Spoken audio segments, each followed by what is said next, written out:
بسم اللہ الرحمن الرحیم۔ السلام علیکم ناظرین، آپ کا میزبان علی حسین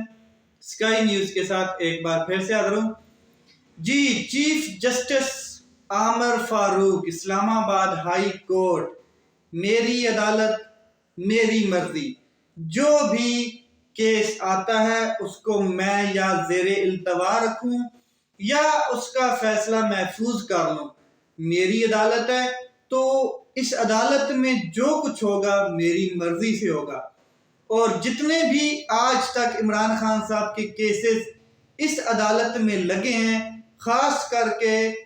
چیف جسٹس عامر فاروق صاحب نے ان تمام درخواستوں کو، ان تمام اپلیکیشنز کو زیر التوا رکھا ہے۔ اگر کسی درخواست کے اوپر کوئی کارروائی کی بھی ہے تو اس کا پھر فیصلہ محفوظ کیا ہے، اور فیصلہ محفوظ کرنے کے بعد اس کو لنگر آن کیا ہے، یعنی کہ ٹائم گین کرنے کی کوشش کی ہے تاکہ کوئی اور عدالت لوور جوڈیشری کی ٹرائل ہو رہا ہے عمران خان صاحب کا یا کوئی کارروائی کر رہی ہے تو اس کو ٹائم مل جائے۔ یہی چیزیں جن کی وجہ سے عمران خان صاحب نے چیف جسٹس عامر فاروق کے اوپر اعتراض لگایا تھا کہ میرے کیسز خدا را اس عدالت میں نہ لگائے جائیں، میرے کیسز کسی اور عدالت میں لگائے جائیں یا کسی اور جج کے سامنے پٹ اپ کیے جائیں، کوئی اور بینچ بنایا جائے۔ یہ خواجہ عامر فاروق صاحب جو ہیں یہ اوپر بیٹھ جاتے ہیں اور نہ آگے ہونے دیتے ہیں کیس کو، نہ پیچھے ہونے دیتے ہیں، نہ سپریم کورٹ کی جانب جانے دیتے ہیں کیسز کو۔ اور یہاں پر سپریم کورٹ بھی دیکھتی ہے کہ ابھی اسلام آباد ہائی کورٹ یا نیچے کی جو کورٹ ہے ادھر سے کوئی فیصلہ آیا تو پھر ہم آگے کوئی معاملہ کریں۔ تو آج وہی سین، وہی میری عدالت میری مرضی والا سین کہ اسلام آباد ہائی کورٹ نے عمران خان صاحب کی توشہ خانہ کیس میں جو سزا ہوئی تھی الیکشن کمیشن کے فیصلے کے بعد، جو توشہ خانہ کیس میں ایک سزا ہوئی تھی، ایک نااہلی ہوئی تھی، جج ہمایوں دلاور نے جو ایڈیشنل سیشن جج سے انہوں نے یہ سزا سنائی تھی، اس کے خلاف اسلام آباد ہائی کورٹ میں ایک درخواست اس کے فیصلے کے اوپر کہ یہ جو فیصلہ ہے اس کو سسپینڈ کیا جائے، اس کے اوپر ایک درخواست دی تھی۔ پھر یہ کیس لگا وہاں پر تو اس درخواست کو پی ٹی آئی نے واپس لینے کے لیے پھر دوبارہ درخواست دی۔ اب اس درخواست کو فیصلہ محفوظ کر لیا گیا چیف جسٹس عامر فاروق صاحب کی جانب سے کہ جو وہ درخواست ہے کہ ہم یہ کیس کسی اور عدالت میں لگانا چاہتے ہیں، تو اس درخواست کے اوپر پی ٹی آئی کی ظاہر ہے وہ درخواست تھی، تو اس درخواست کے اوپر چیف جسٹس عامر فاروق صاحب نے خود فیصلہ محفوظ کیا، اور فیصلہ کم و بیش غالباً 12 سے 13 ماہ تک ایسے ہی محفوظ رہا، اور اب جا کے وہ سنا دیا جاتا ہے۔ اور فیصلہ کیا سنایا ہے کہ وہ جو درخواست واپس لینے کی درخواست تھی یا کیس واپس لینے کی درخواست تھی اس کو مسترد کیا جاتا ہے۔ اور بھائی اگر آپ نے مسترد ہی کرنا تھا تو 1 مہینے بعد بھی کر سکتے تھے، 2 دن بعد بھی کر سکتے تھے، ہفتے بعد بھی کر سکتے تھے، 6 ماہ کے بعد بھی کر سکتے تھے۔ آپ نے یہ بات اب ذہن میں رکھ لیں اور اندازہ لگا لیں کہ پورے 12-13 ماہ کے بعد اس کیس کے اوپر صرف یہ فیصلہ سنایا گیا کہ اس درخواست کو مسترد کیا جاتا ہے، یعنی کہ اتنی چھوٹی سی کارروائی کو 13 ماہ لگا دیے۔ کیوں؟ کہ کیس معاملہ عمران خان صاحب تھا۔ اب اگر اس کی میں ڈیٹیل میں جاؤں تو یہ بات کیا تھی؟ بات یہ تھی کہ الیکشن کمیشن جو ہے ان کی جانب سے ایک فیصلہ کیا گیا تھا، اور اسلام آباد ہائی کورٹ میں جو فیصلے کو چیلنج کیا گیا تھا، جو ہمایوں دلاور صاحب نے الیکشن کمیشن کی فریق ہونے کی صورت میں سزا سنائی تھی توشہ خانہ کیس میں عمران خان صاحب کو، اور جو نااہلی ہوئی تھی عمران خان صاحب کی، اس فیصلے کے خلاف پاکستان تحریک انصاف چلی گئی اسلام آباد ہائی کورٹ۔ اب اسلام آباد ہائی کورٹ میں جاتی ہے تو ساتھ میں جب پاکستان تحریک انصاف کو یہ اندازہ ہوتا ہے کہ اسلام آباد ہائی کورٹ جو ہے وہ لنگر آن کر رہا ہے، ٹائم گین کر رہا ہے، اور یہ چیز کہ ہمیں ریلیف نہیں مل رہا، ہمارا معاملہ پھنس چکا ہے، تو پاکستان تحریک انصاف کے جو وکلاء ہیں وہ چلے جاتے ہیں اسی کیس کو لے کے، اسی سزا اور جو نااہلی ہوئی ہے اس والے کیس کو، توشہ خانہ کیس کو کے خلاف، جو سسپینشن کے خلاف یا اس پورے معاملے کے خلاف لاہور ہائی کورٹ میں چلے جاتے ہیں۔ اب لاہور ہائی کورٹ میں بھی درخواست دائر کر دی جاتی ہے، جس کے اوپر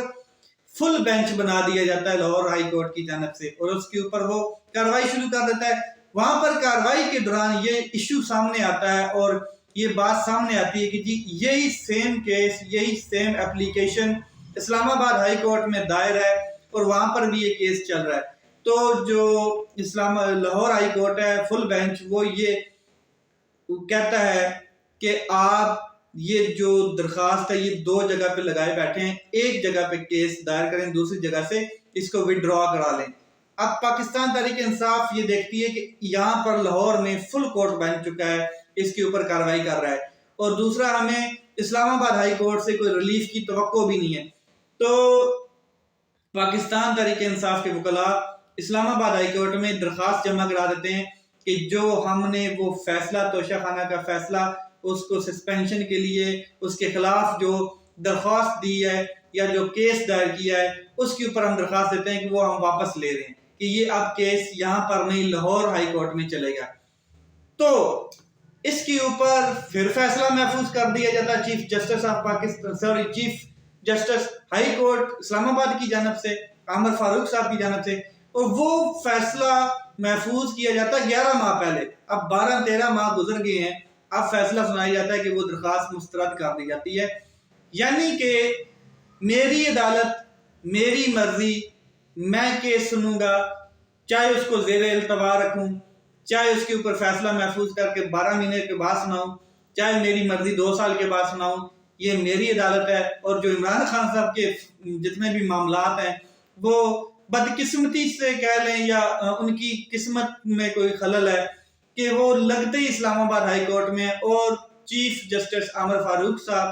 ان کو آگے کسی بینچ میں دیتے بھی نہیں ہیں۔ کوئی 8 سے 10 درخواستیں ایسے ہی اسلام آباد ہائی کورٹ میں پینڈنگ میں پڑی ہیں۔ تو یہ وہ فیصلہ آتا ہے۔ اب اس سے ایک چیز تو واضح ہے بالکل کیٹیگوریکل کہ پاکستان تحریک انصاف جو لاہور ہائی کورٹ کا جو ایک تجویز تھی کہ دونوں سائڈ پہ نہ رکھیں بلکہ ایک سائڈ پہ یہ کیس چلنے دے، تو اب ظاہر ہے یہاں سے مسترد ہوئی ہے۔ چیف جسٹس صاحب کا مسترد کرنے کا مطلب یہی ہے درخواست کی، یہ فیصلہ بھی میں ہی سناؤں گا، یہ کیس بھی میرے انڈر ہی لگا رہے گا اور اس کے اوپر بھی فیصلہ میں سناؤں گا۔ اور جو لاہور ہائی کورٹ والا ہے وہ یا پھر اب دوبارہ وہاں پر درخواست دینی پڑے گی ان کو، تو وہاں سے وہ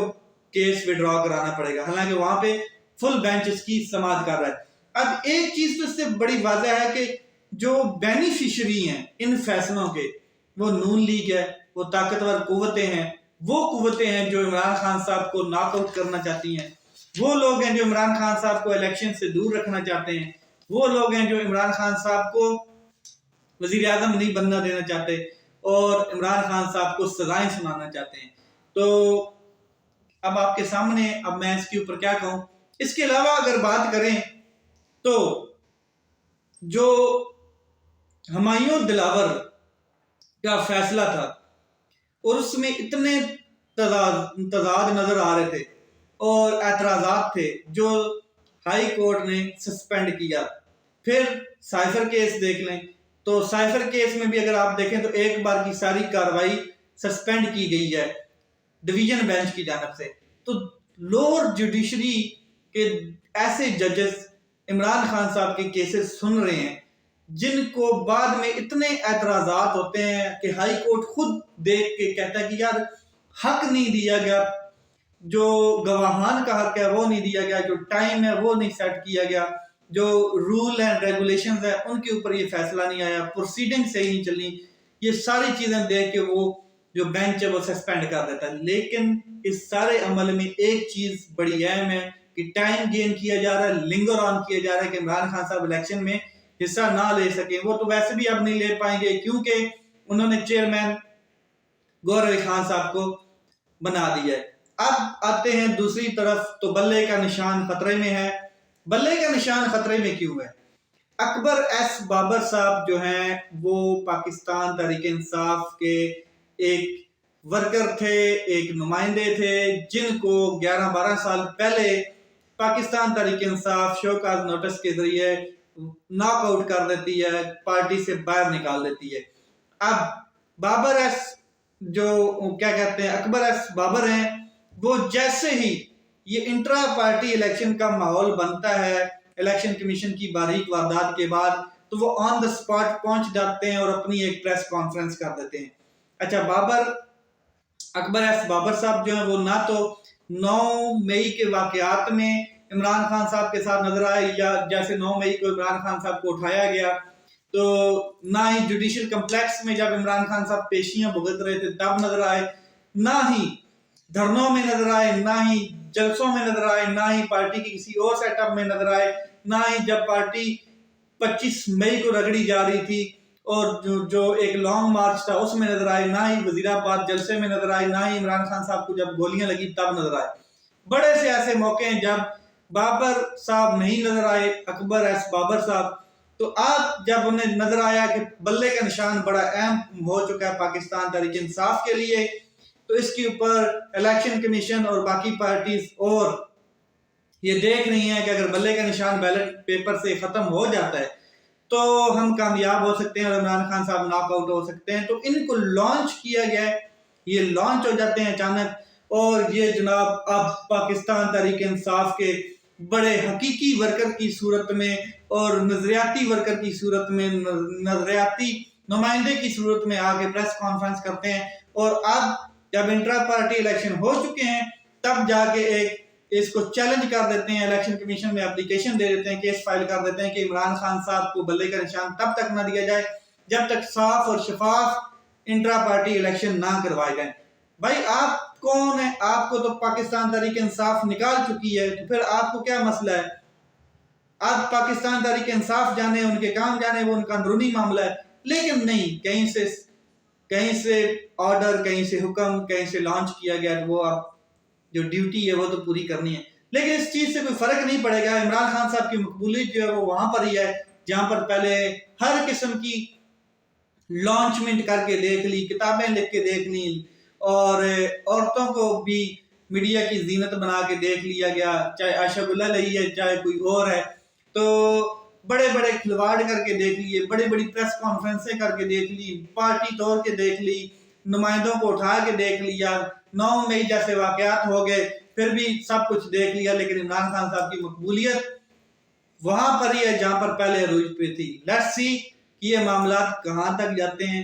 کدھر جا کے ختم ہوتے ہیں۔ اپنا خیال رکھیں، اپنے بھائی کے اس چینل کا خیال رکھیں۔ پاکستان زندہ باد۔